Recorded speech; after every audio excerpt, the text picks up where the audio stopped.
Pada saat ini kita telah melalui yang namanya bulan suci Ramadan. Seyogyanya bagi seorang hamba yang beriman dan pandai berterima kasih kepada Allah, ketika mendekati bulan suci Ramadan, kita memasuki bulan Rajab. Ketika memasuki bulan Rajab, kita selalu mengumandangkan doa sebagaimana baginda Rasul juga melaksanakan hal yang demikian. Apa doa yang biasa kita bacakan? Allahumma barik lana fi Rajab wa Sya'ban wa balighna Ramadan. Ya Allah, berkahi usiaku di bulan Rajab. Ya Allah, berkahi usiaku di bulan Sya'ban. Ya Allah, sampaikan usiaku di bulan suci Ramadan. Alhamdulillah, bulan suci Ramadan telah berlalu, telah kita jalani bersama dan bahkan kita rasakan. Seorang alim mengatakan bahwa keberhasilan ibadah seseorang ketika ibadah yang ia lakukan dapat merubah sesuatu yang tidak baik kepada baik. Maka yang dikatakan ibadah berhasil itu ketika dapat merubah kebiasaan buruk menjadi baik.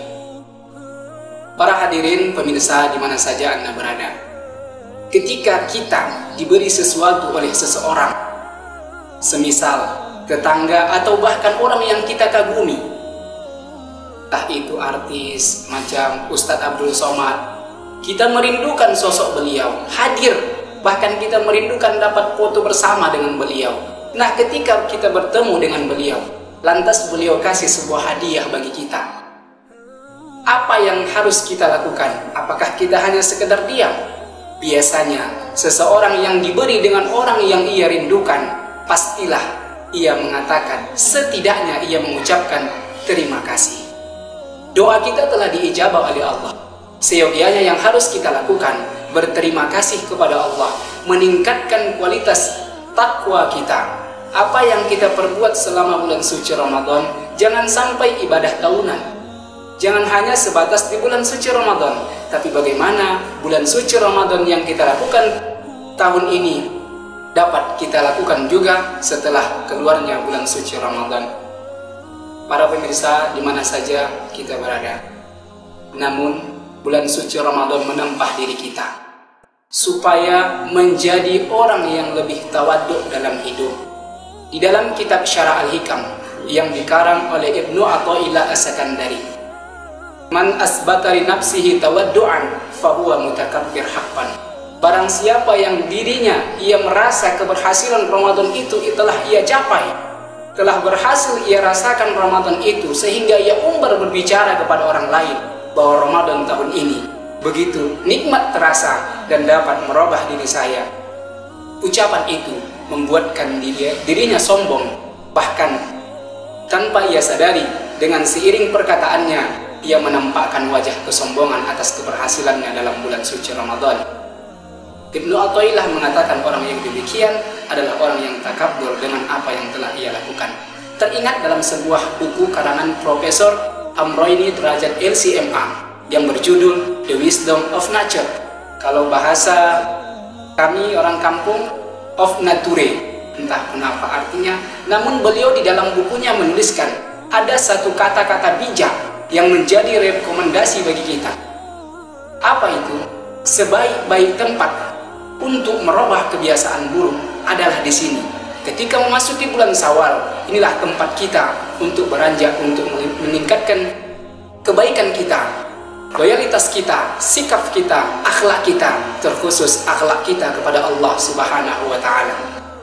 Sebaik-baik waktu untuk memulai, kata Profesor Amroini Derajat LCMA, beliau mengatakan sebaik-baik waktu untuk memulai adalah sekarang. Jangan menunda-nunda waktu, jangan tunggu hari tua baru bertaubat, jangan tunggu hari tua baru dekat dengan Allah. Selagi kita masih hidup, selagi ruh masih bersama jasad, maka jangan pernah sia-siakan kesempatan yang Allah beri. Apa yang ingin saya sampaikan? Yang pertama, di bulan Syawal ini kita harus tetap istiqamah dengan apa yang telah kita perbuat selama bulan suci Ramadan. Yang kedua, yang harus kita perbuat setelah masuknya bulan Syawal, jangan lupakan bahwasanya di bulan Syawal ada puasa 6 hari. Jangan sampai puasa itu berlalu begitu saja, sebab tidak ada yang akan kita bawa menghadap Allah. melainkan amal ibadah kita. Semua akan dimintai pertanggungjawaban oleh Allah Subhanahu wa Ta'ala. Agak tegang memang saya menyampaikannya, tapi memang begini kayaknya. Namun dalam kesempatan ini saya ingin menyampaikan yang kedua, bahwa kita dalam hidup ini tak terlepas hubungan emosional kepada orang lain. Kita butuh pada orang lain, dan begitu juga orang lain butuh kepada kita. Artinya, jangan pernah engkau merasa engkau bisa berdikari tanpa orang lain, engkau mampu berdiri tanpa orang lain. Maka perbuatlah kebaikan, insya Allah kebaikan itu akan engkau peroleh nanti. Tidak sekarang, maka suatu hari nanti akan pasti kau rasakan kebaikan yang pernah kau tuang. Tapi ingat, keburukan yang sekali kau toreh buat orang lain, maka keburukan itu sedikit pun akan engkau rasakan kembali. Ini ternyata difirmankan oleh Allah Subhanahu wa Ta'ala dalam suci Al-Quran. In ahsantum ahsantum li anfusikum wa in ahsatum falaha. Kebaikan yang hari ini kita perbuat, maka kebaikan ini akan kembali kepada kita. Ingatlah, ketika kita membicarakan aib saudara kita, tanpa kita sadari orang lain ternyata membicarakan aib kita. Ketika kita membicarakan sesuatu keburukan orang lain, tanpa kita sadari orang lain juga membicarakan keburukan kita. Ketika kita menggabungkan dan membicarakan kebaikan orang lain, tanpa kita sadari pula kebaikan kita juga disampaikan oleh orang lain.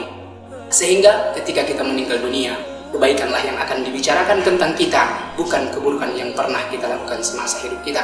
Mudah-mudahan di bulan Syawal ini kita terus bermanfaat buat diri sendiri dan juga buat orang lain, sebagaimana hadis baginda Rasulullah, khairun nas anfa'un linnas. Sebaik-baik manusia itu adalah yang bermanfaat tidak hanya buat dirinya sendiri, bahkan buat orang lain. Satu kitab lagi di dalam kitab Syarh Al-Wafi yang dikarang oleh Dr. Mustafa Diab Al-Bu'a, baginda Nabi Muhammad Rasulullah SAW bersabda, la yu'minu ahadukum hatta yuhibba li akhihi ma yuhibbu li nafsihi. Tidak sempurna iman seseorang di antara kalian hingga ia dapat mencintai saudaranya sebagaimana ia mencintai dirinya sendiri. Di bulan Syawal kita dapat berbahagia dengan keluarga dan saudara kita. Namun di bulan Syawal ini ada juga yang bersedih karena tak dapat berkumpul dengan keluarganya. Ikutlah dan ajaklah mereka berkumpul dengan kita agar mereka juga merasakan kebahagiaan yang kita rasakan.